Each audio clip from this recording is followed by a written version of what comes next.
if you were a multimillionaire, and maybe you are a multimillionaire and you're watching this, but if you were a multimillionaire or you're a multi-billionaire, whatever, and you had an option to leave an inheritance to your children, leave some of your money to your kids, if not all your money to your kids, would you take the trend that's going on right now and decide, well, I'm not going to leave anything to them, or I'm only going to leave them a little bit because I don't want them to become spoiled. I don't want them to not have the drive like I had, the ambition to build my wealth.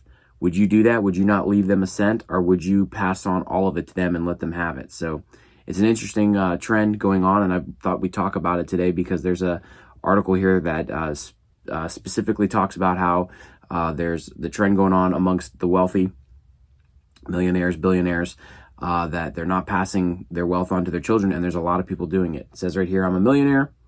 Why I'm not passing generational wealth to my kids. So let's check this out. Let's talk about it. It says, in America, success is largely measured by wealth, and if you earn enough to outlive you, you can pass it on to your kids. But is generational wealth a worthy aspiration? And so, yeah, as we read this article, we could kind of highlight or talk about some of the things that they're going to talk about specifically. But also, I think there's something that is to be said about that generational wealth being a worthy aspiration or not. I'll go back to that, but I think there's something interesting to be said about that. So there's a growing movement among millionaires and billionaires to give away their fortunes, but not to their children. By ensuring that your kids are born rich, the theory goes, you rob them of the tools they need to succeed independently. Go Banking Rate spoke to a self-made millionaire who adheres to this philosophy because his ability to succeed was rooted in the fact that no one was going to do it for him. Here's his take on the issue.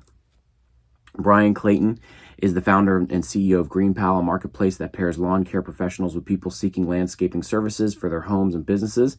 The company investigates and approves every business at platforms and then contacts them on behalf of prospective local customers. Those customers can compare quotes from nearby service providers without having to do the legwork of calling them individually for estimates. And so he talks about how he built that company. He started with his own landscaping company, and then sold that once he built it to 150 million employees, and used that money to start this company, which now his tech startup makes about $30 million a year. So he's doing very, very well. Today he's a millionaire, but that doesn't necessarily mean his kids will be. Every dollar of the family fortune came from his relentless hard work and perseverance. And if he just hands it over to them, what incentive would they have to build something of their own? From Clayton's perspective, his kids can inherit a big pile of money or the skills and mindset needed to succeed on their own, but not both. So you can't have both. They can only have one or the other. You can have your big pile of money, and if I give you this big pile of money, you're not going to have the skills and the drive necessary to build it on your own. In his mind, he can't do both. And so, anyways, he has decided to not hand them off anything. He said in his mind, holding back the money gives them something much more valuable in its place. By not passing on my wealth directly, I hope to encourage my children to strive for their own success and build their wealth, said Clayton. So Clayton insists it's not about whether his kids deserve an inheritance or whether he wants to give them a leg up. His decision is rooted in his belief that money for nothing brings out the worst in people. In my experience, inheriting wealth can sometimes create a sense of entitlement and complacency, he said. This isn't about withholding resources, rather equipping them with the skills, knowledge, and ethic to create their own legacy. Wealth brings power, and power comes with responsibility. So here's the only thing I want to say. I'm not judging anyone for doing this. I'm not saying they're bad people. I'm not saying they're bad parents, whatever. I'm not. I totally understand the concept behind what they're doing and why so many people are doing it. But with that, he says, wealth brings power, and power comes with responsibility. My only thought is, I just wonder if there's a way that they could teach the responsibility and still give them the wealth, and still pass on your wealth to your children. Is generational wealth an issue? I don't think it's a problem passing on generational wealth to your children. I think most conversations about, people who are doing this is extreme cases of wealth. And I don't judge anyone, like I said, for doing that. I just don't know. I just wonder, why it couldn't be both. He said, earlier in that article, from Clayton's perspective, his kids can inherit a big pile of money or the skills and mindset needed to succeed on their own, but not both. Why couldn't it be both? And so because as I've been toying with this idea, I've always thought, well, this is a great thing. And I still think it's a great thing. I'm not trying to judge anyone. You got to do what you got to do.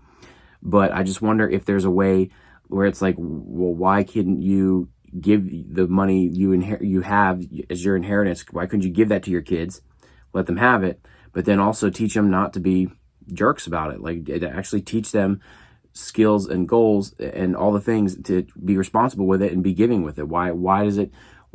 Because your kids, I don't know if I necessarily believe that the absence of money is the virtue there, right? Because, it's not like every person who is, of less means is, a sweet-hearted, kind-hearted person. That's just not how it is. And I'm not, because it's not even talking about, poverty. It's just talking about people who, don't have much or don't have as much as these people on this list. So anyways, it comes down the list. Here's the list of people that this is happening to. But obviously, Bill Gates, Daniel Craig, Lauren Powell Jobs, Elton John, Simon Cowell, George Lucas, Kevin O'Leary, Mila Kunis and Ashton Kutcher, Michael Bloomberg, Gordon Ramsay, Sting, Mark Zuckerberg, Gene Simmons, Jackie Chan, Daniel Craig. I mean, it's a growing list of all these people that have been doing this.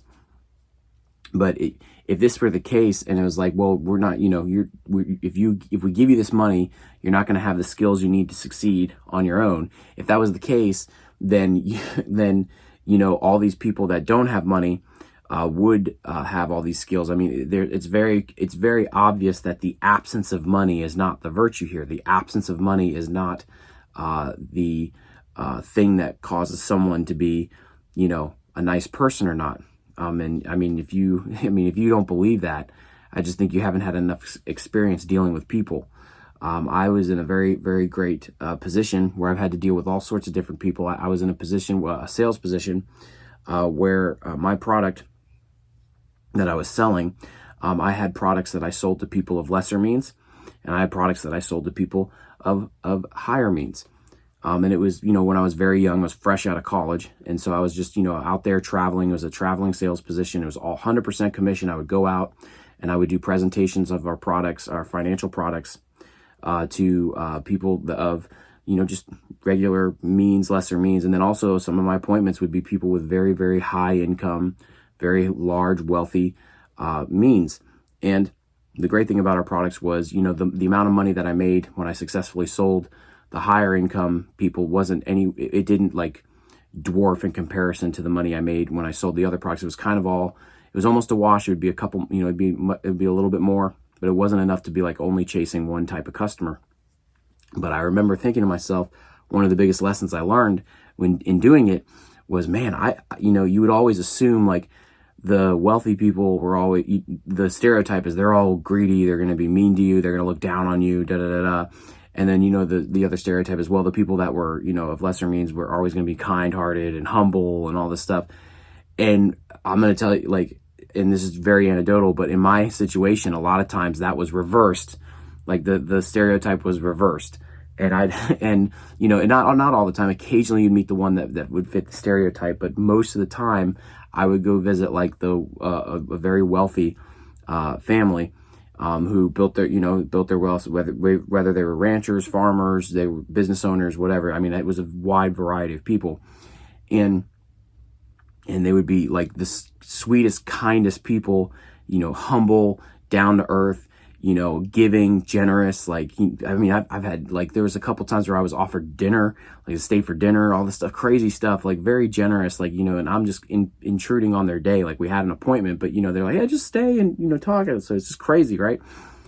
And then you go to someone else of the lower means, and they would be the most entitled, mean. It was mind boggling. So the big thing, I remember thinking this when I was younger, like fresh out of college, and I was like, man, it just blew the heck out of the stereotype. It's like the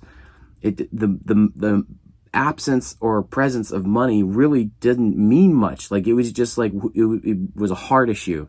It was a heart issue.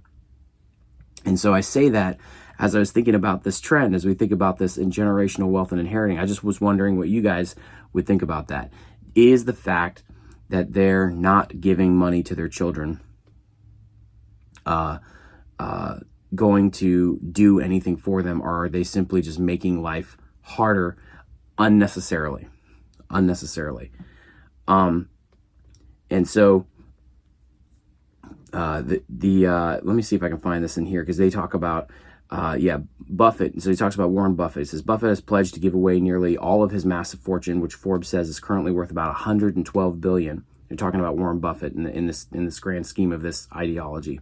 He's setting up foundations in his children's names, but he does not believe in generational wealth as a legacy. I don't know why I'm having a hard time saying that. In 2013, he told a journalist, "The womb from which you emerge determines your fate to an enormous degree. For most of the 7 billion people in the world." He's spoken at length about what he calls the ovarian lottery and how the least gifted children of the rich may have much better prospects than the most gifted children of the less fortunate. Let me see if I can find that he was talking about how here it is. He said Clayton's favorite quote comes from one of the world's most storied wealth generators. I was one paragraph below it. In a 2021 letter to his shareholders, Berkshire Hathaway CEO Warren Buffett wrote, "After much observation of super wealthy families, here's my recommendation.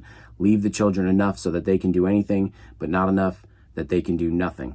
And so, yes, and so there's a movement where it's like, hey, we're not going to just strip you of all your wealth, but we're going to give you enough to where you can make something happen, but we're not going to inherit a massive amount of fortune. And I remember reading a book a number of years ago called The Millionaire Next Door, which is an amazing book. I strongly suggest it. But I think within that book, they talked about a study, how they showed how, it was on average, the next generation that inherited the wealth from their families would just splurge it and ruin it. I mean, it was a large number of very wealthy inheritors that, statistically speaking, they would just blow all of their money. So I just wonder if it's a wealth issue or if it's a heart issue, and if there's a way that maybe it's like the parents can be better. I don't mind someone being extremely wealthy, but maybe they can do something good with it. Like maybe you inherit it, but you, instead of giving them just a massive inheritance, you also give them a massive inheritance of a mission. Say, hey, here's our wealth, here's what we should do with it, kind of a thing, and here's how you can use it. And you put it on their shoulders to do something about it, do something with it. I don't know. It's something I just thought about. It was an interesting situation. It made me think about, what I was talking about with how I would experience those stereotypes and the reverse of those stereotypes fresh out of college. And I just wanted to get your guys' perspective on it. What do you think? Do you think it's wrong to leave an inheritance? Do you think it ruins your kids, or do you think that these people are crazy and they should be giving their kids an inheritance? I'm really curious to see what you guys think about that. I know I'm going to leave my kids an inheritance, but also, that's what I'm going to do. That's the whole point of why I work hard for what I do, because I want to give my kids opportunities that I didn't have.